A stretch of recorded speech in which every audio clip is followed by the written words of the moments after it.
All right. What is going on, everybody? Welcome back to another day of SaberSim's DFS office hours. Today is Wednesday, June 12th of 2024. Looking ahead, we have a 4-game early MLB slate already underway. Good luck to all of you playing that slate. 8-game MLB main slate later this evening. Game 3 of the NBA Finals later this evening. And then we have the Golf US Open teeing off early tomorrow morning. So it should be a fun couple days here of DFS. For those of you who are new here, welcome. My name is Andrew, one of the coaches over here at SaberSim. This is a show where we go over how to use the SaberSim app, answer any and all DFS related questions. You get your questions in one of 3 ways here. First off, send us an email, support@sabersim.com. Second, post it live in the YouTube chat. Third way, post it in the office hours channel in our Discord server. If you're not in our Discord and want to get access to that channel, there is a link in the description of this video. You also get access to our similar channels, individual sport channels, and you get access to the rest of the SaberSim teams. Can't say enough good things about the Discord. With that said, we do this show Monday through Friday, 4 p.m. Eastern. We do this show on Saturdays at 11 a.m. Eastern. So tune in and get your questions answered. But all right, a couple questions here. We still have we have one in the Discord, one in the YouTube chat. We'll get to all the questions before the end of the show. If you have any questions, now is a good time to get them in.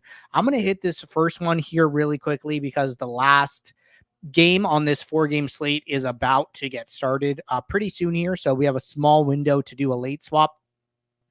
Question says, I had a late swap on the early slate today. I think I did something wrong because I hit the late swap tab and couldn't figure it out. Can you show live and explain, please? Basically, that is essentially the end of the question here. So if you have the late swap, first thing you need, what you need to do is you need to click this double arrow icon, right? The ones pointing horizontally. Now, if it's grayed out, well, let me rephrase. It will be grayed out unless you have an entries file in SaberSim. So I have no entries file here. So I do have one here. So I'm going to download that, drag it in. Now, when I drag in this entry file, the late swap icon becomes available. Now, when you click the late swap icon, there's this swap method option here, right? And first off, you need to be in a build for this option to be available. Now, if you click the drop down, there's 2 options: use defaults and clone current build settings. Now, if you use the defaults, you're going to get a brand new build, no adjustments, no anything. If you use clone, this is going to carry over any filters, any rules, any minimax exposures, any projection adjustments, any ownership adjustments, any player pool changes. If you've shortened your player pool down, to only have so many pitchers or batters or things like that, all of that will be captured when you use the clone option. Okay. So here, I don't have any changes in this one. So I'm going to click late swap. I'm going to make sure. And also we will only late swap the lineups in the contest that you have checked. So if you have multiple contests, but you uncheck some of them, then those won't be late swapped. Okay. So check mark on the late swap, clicking use defaults, going to hit late swap. It's going to open up this swap build. Now, one way you'll know you're in a swap build is 1, the name of the build. And then number 2 is the swaps per lineup here, right? So what you're going to see is like swaps per lineup. And I think that I might have messed up and left that unchecked somehow. So let's try this again. Open up a swap build. Interesting that it is saying 0. So I think there's like some error here, which I'm going to report a problem and just let the team know. So anytime you encounter anything strange, it's always good to send in a report to let our team know. So I'm going to say late swap showing 0 lineups, even though I have a CSV with a lineup in it. And then this will give our team a chance to troubleshoot this. But basically, this is what you do, right? You come into the swap build, and then you make 2 adjustments to projections that will unlock the build lineups button. And then once you do that, you can run your swap from there. So aside from that, this is what you should expect to be happening when you run your late swap. All right. Another late swap type question here. Good piggyback / follow-up. Andrew, would you say it's personal preference to late swap versus quick swap in MLB, or do you suggest late swapping if time permits? So what I would recommend is to quick swap first. So just get those out players out of your lineup and get players that are projected into your lineup. Upload that to the DFS site and then come back and late swap. I think late swap is always the best option. I think that, quick swap can be better for like time restrictions, or maybe you don't want to go through like the entire late swap process because you have 150 lineups and there was only 2 lineups with an out player from like the last game of the slate, and you don't think it's like that impactful. You rather just quick swap those 2 lineups and get that player out and, go back to whatever you were doing in your day-to-day life. So I think late swap is always, the optimal option here, but I think quick swap, has its use cases as well here. So I think that is probably what I would say in regards to like late swapping versus quick swapping. All right, jumping over to the YouTube chat. Question from Aaron: are you still using that home run rule for MLB? I'm not.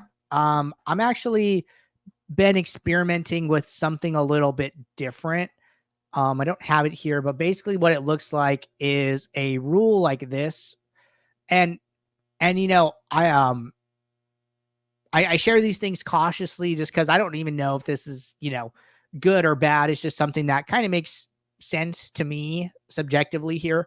So what I've been messing around with is if at least one player per team who's a batter whose batting order is greater than 6, so like if like a 7, 8, 9 hitter, then I want to use at least 2 players on the same team to create a stack. And my thinking here is like, it's not to say that, an 8 hitter or something like can't hit a home run, but if you're going to have players lower in the order, like I just think about like opportunities, right? Like how many opportunities are these players going to get? How many at bats are they going to get? And, the lower you are in the order, the lower your plate appearances are, right? Like you're just going to see that here in the app. Like if I come in and I sort by plate appearance and I look at batters,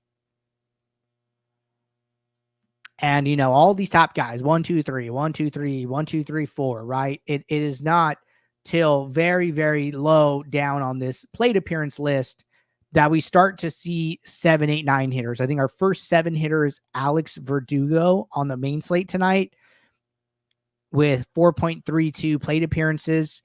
And there are a number of players above him, and the highest plate appearances is 4.97, right? So for me, it's like, okay, if I'm going to be playing 7, 8, 9 hitters, I want them to have more opportunities. And how do they get more opportunities? Well, they're going to get more opportunities from the 1 through 6 hitters getting on base more. So I want to get a stack. If I'm going to use 7, 8, 9 hitters, I want to use them, in 3 stacks and 4 stacks and 5 stacks and things like that. So something that I've been thinking about a little bit, something that I've been experimenting with.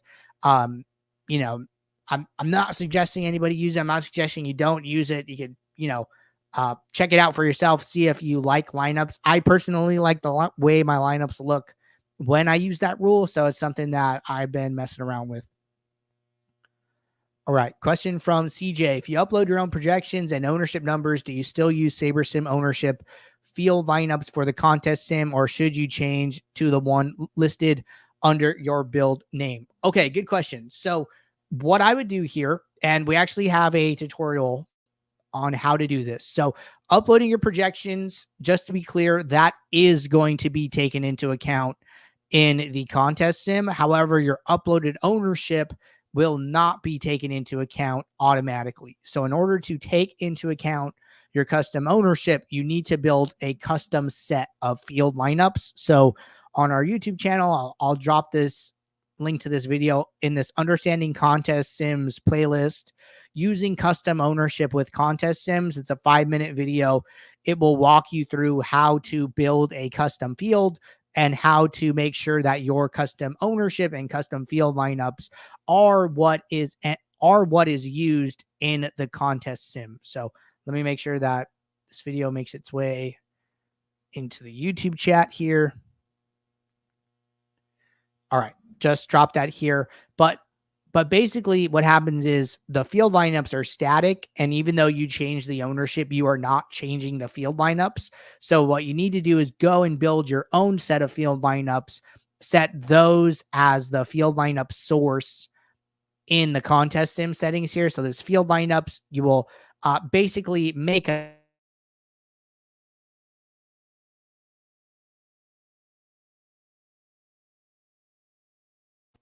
to that build once it is done. So that's how it works. But just drop that video here. The video does a really good job explaining it and walking you through it in real time here. So quick 5-minute watch.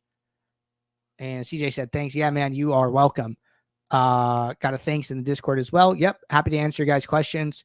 Aside from that, looks like we're all caught up with questions here. So appreciate you